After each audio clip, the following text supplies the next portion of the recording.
ایک بندہ مجھے کہنے لگا شیخ زکریا کی فضائل اعمال میں ضعیف روایتیں لکھی ہوئی ہیں، فضائل اعمال میں ادھر ادھر کی باتیں ہیں، اور تم نے قرآن کو چھوڑ کے اردو والی کتاب پڑھنا شروع کر دی۔ میں نے کہا پہلی بات ہے عقیدہ حیات النبی صرف فضائل اعمال میں نہیں لکھا، قرآن میں لکھا ہے جو میں آپ کے سامنے پڑھ رہا ہوں، جو میں نے پڑھا ہے نا فضائل اعمال نہیں ہے، یہ اللہ کا قرآن ہے۔ یہ تو فیصلہ ہو گیا کہ صرف فضائل اعمال کی بات نہیں ہے۔ اور جہاں تک آپ کو فضائل اعمال کا مسئلہ ہے نا، اس کی میں جواب عرض کیا دیتا ہوں۔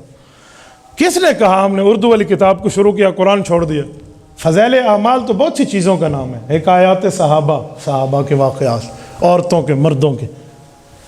فضائل قرآن شروع قرآن سے ہوتی ہے، 40 آیات اور اس کے ترجمے ہیں اس میں۔ فضائل قرآن، پھر فضائل نماز، پھر فضائل ذکر، پھر فضائل رمضان، پھر فضائل تبلیغ، پھر فضائل درود شریف، پھر موجودہ پستی کا واحد علاج۔ یہ شیخ زکریا نے سب کو لکھا ہے۔ تجھے کس نے کہا ہم نے اردو والی کتاب کو تب مانا ہے اس میں قرآن کی باتیں اور ہمارے نبی کا فرمان ہے؟ کہتا ہے ضعیف ہے۔ میں نے کہا میرے بھائی ایک بات یاد رکھ، 1 منٹ، عوام میں یہ گمراہی مت پھیلاؤ ضعیف ہے۔ اور میں تمہیں بتاتا ہوں ضعیف حدیث کیا ہوتی ہے اور صحیح کیا ہوتی ہے۔ اس کے مسئلے تو اب علمی ہیں، لیکن میں کوشش کروں گا میں آپ کو سمجھاؤں عوامی لہجے میں۔ ان سے کبھی پوچھیں کہ یہ ہے پین اور یہ ہے کاغذ، بسم اللہ کریں ذرا لکھ دیں ضعیف حدیث کسے کہتے ہیں؟ یہ لکھ دیں نا، میں ان کے ہاتھ چوموں گا۔ کیوں؟ اگر یہ لکھ دیں وہ تعریف تو ان کی دال گلتی نہیں ہے۔ لوگ سمجھتے ہیں ضعیف حدیث کا معنی ہوتا ہے جھوٹی حدیث، حالانکہ ایسی بات نہیں ہے۔ میں اللہ کے گھر میں بیٹھا ہوں، ضعیف حدیث جھوٹی حدیث کو نہیں کہتے، اس کا نام ہے حدیث موضوع، جھوٹی حدیث۔ علماء بیٹھے ہیں، میں غلط کہہ رہا ہوں؟ ضعیف حدیث کسے کہتے ہیں؟ وہ کملی بھرا بہن کملی بھرا کملا کو گالتے صدی کر میرے سامنے، کیا گمراہی پھیلانا شروع کر دیا تم نے؟ کہتے کسے ضعیف حدیث ذرا بتاؤ نا۔ او میں بتاتا ہوں، حضور کا وہ فرمان جس کو ایسا بندہ نقل کرے جو خود کبھی دین پہ چلے کبھی نہ چلے، مثلا سر ننگے بازار میں گھوم رہا ہے اور سر ننگے بیٹھ کے کھانا کھا رہا ہے، اچھی بات نہیں ہے۔ یہ محدث حدیث بیان کرے گا تو حدیث ضعیف بن جائے گی۔ کبوتر پکڑے ہوئے ہیں، اثر کو کبوتر اڑاتا ہے، شام میں بیٹھ کے حضور کی حدیث سناتا ہے محدث ہے عالم، کبوتر بازی کا شوق پڑ گیا بیچارے کو، اس کی حدیث ضعیف ہے، نہیں مانتے۔ کیوں؟ تو نے غلط کیا، اپنے عمل ٹھیک کر۔ یہ ہوتی ہے حدیث ضعیف۔ یہ میں نے 2 مثالیں دی ہیں۔ اس کی وجہ سے پھر حضور کا فرمان ضعیف ہوتا ہے یا بندہ ضعیف ہو جاتا ہے؟ جو جھوٹی بات ہوتی ہے وہ حدیث ضعیف نہیں ہے، وہ حدیث موضوع ہے، اس کے اوپر میں بھی انکار کرتا ہوں۔ تو خدا کے بندے، ضعیف حدیث تو حضور کا فرمان ہے۔ اور پھر ضعیف حدیث کا مسئلہ بھی ہے کہ کسی مسئلے پہ 2-4 حدیثیں ضعیف آ جائیں تو کیا کرنا چاہیے؟ ایک بندے نے مجھے کہا فضائل اعمال ضعیف حدیثوں سے بھری پڑی ہے۔ میں نے کہا پکا رہنا، ذرا پکا رہنا، میں تیرا علاج کر رہا ہوں اصول حدیث سے۔ بھری پڑی ہے؟ کہتا جی۔ میں نے کہا اس کا معنی بہت سی ہیں؟ کہتا جی بہت سی ہیں۔ میں نے کہا آؤ ذرا، حدیث ضعیف کا مسئلہ کیا ہے؟ ان الحدیث تلقته الامة بالقبول يعمل به الصحيح حتى انه ينزل منزلة المتواتر۔ امام ابن الحمام کی اٹھائیے فتح القدیر، وہ فرماتے ہیں ضعیف حدیث کا اصول یہ ہے کہ جب کئی ضعیف حدیثیں ایک مسئلے پہ آ جائیں اس کو ماننا ضروری ہو جاتا ہے، متواتر کے درجے پہنچ جاتے ہیں۔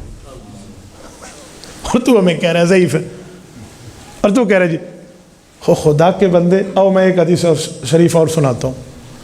قال ابن عبد البر في الاستذكار لما حكى عن الترمذي ان البخاري صح حديث البحر هو الطهور ماؤه واهل الحديث لا يصححون مثل اسناده ولكن الحديث عندي صحيح لان العلماء تلقوه بالقبول۔ استذکار یہ شرح ہے موطا امام مالک کی، اس کو لکھا ہے امام قاضی ابن عبد البر مالکی رحمہ اللہ، المتوفى 463 ہجری، آج سے 1000 سال پہلے کا محدث ہے۔ وہ لکھتا ہے کہ ہمارے مذہب اسلام میں ضعیف حدیث کا مطلب یہ ہے اگر اسے علماء قبول کر لیں وہ تو صحیح ہو جاتی ہے۔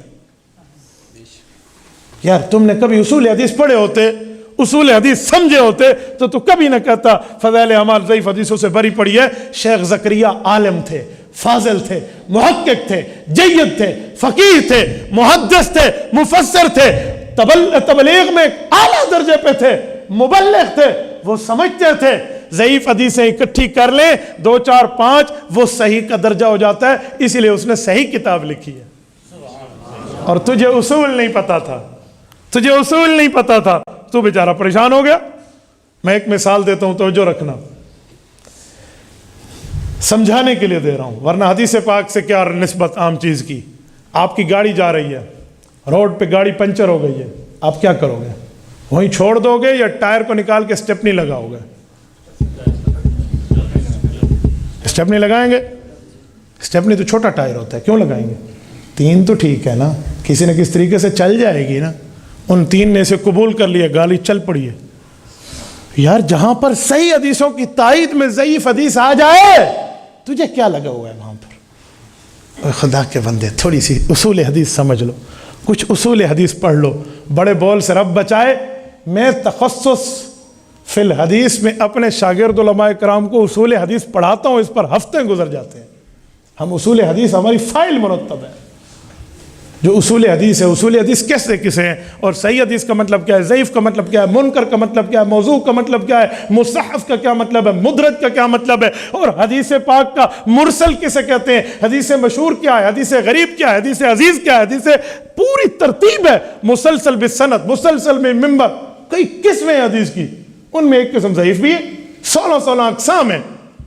تو کون سی نہیں ماننی؟ وہ حدیث ہے جسے موضوع کہتے ہیں, جھوٹی حدیث ہے, اس کو ہم بھی نہیں مانتے. چھوٹی سی کمزوری کو ضعف کہتے ہیں نا. میں ایک مثال دیتا ہوں, ایک بندے کو بخار ہو گیا اور دوسرا بندہ ٹھیک ہے. جسے بخار ہو گیا وہ بندہ نہیں رہتا. یار بخار ہو گیا ہے تے بندہ نا, بخار کاٹ دے وہ جسم میں, جو بندہ ٹھیک ہے. یار وہ کبوتر بازی کرتا تھا, اگر جو اس نے حدیث بیان کی وہ کسی صحیح بندے نے میں کیا تو دونوں قبول کر لو. وہ تو اسے سزا دی جا رہی ہے. کس نے تجھے کہا ہے کبوتر بازی کر؟ سزا دی جا رہی ہے. کس نے تجھے کہا ہے کھڑے ہو کے کھانا کھا؟ سزا دی جا رہی ہے. کس نے کہا ننگے سر پھرنے کی عادت بنا؟ تو سزا ہے اس کو کہ حضور کی حدیثیں بیان کرے گا تو غلط کام چھوڑنے پڑیں گے. تو وہ تو اس کو سمجھایا جا رہا ہے, تو نے پوری امت کے ایمان کا بیڑا غرق کرنے پہ تیاری کر لی ہے. کچھ سمجھو. اس لیے ضعیف حدیثیں اور یہ باتیں علماء کے سامنے نہیں چلتی. تو یہ مولک کملے نہیں تھی کہ جو پوری فضائل اعمال کو پڑھ پڑھ کے سنا رہے ہیں. اردو والی کتاب تو اردو والی پڑھیں گے بابا, ہم عربی تھوڑی ہیں. اردو میں پڑھنا کون سا جرم ہے؟ جب تم تقریریں کرتے ہو تم عربی میں کرتے ہو. ہاں اساڑے واسطے اردو آ گئی ہے, تو اردو میں صحیح لکھا ہوا ہے نا, تاکہ عوام سمجھ سکے. شیخ زکریا رحمت اللہ علیہ وہ تھے, سنو, جنہوں نے یہ پوری فضائل اعمال لکھی, جس میں فضائل درود شریف بھی ہے, فضائل حج بھی ہے, سب کچھ لکھا اور دعا کی, میرے مولا اگر یہ میرا عمل آپ کے بارگاہ میں قبول ہے تو مجھے حضور کے قدموں میں قبر عطا فرما.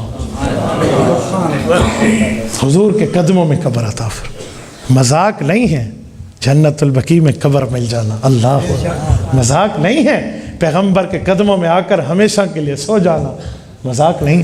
شیخ زکریا نے دعا کی, تو ایمان سے بتائیں شیخ زکریا کی قبر حضور کے قدموں میں جنت البقیع میں ہے یا نہیں ہے؟ آج بھی وہاں آرام فرمائے, آج بھی وہاں آرام. اس کی تو محنت کو, اس اردو کی کتاب کی محنت کو رب نے قبول کیا اور حضور کے قدموں میں جنت میں جگہ دے دیا, جنت البقیع میں. یہ دنیا میں قبولیت ہے اس کتاب کی. تو اس مقبولیت سے پریشان ہے کہ تیرے رسالے نو پڑھتا کوئی نہیں, تو پریشان ہے کہ میرے رسالے کو خریدتا ہی کوئی نہیں ہے. اسی لیے تجھے شیخ زکریا پر بات کرنا آ گئی ہے.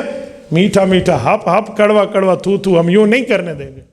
تبارك الذي نزل الفرقان على عبده ليكون للعالمين نذيرا.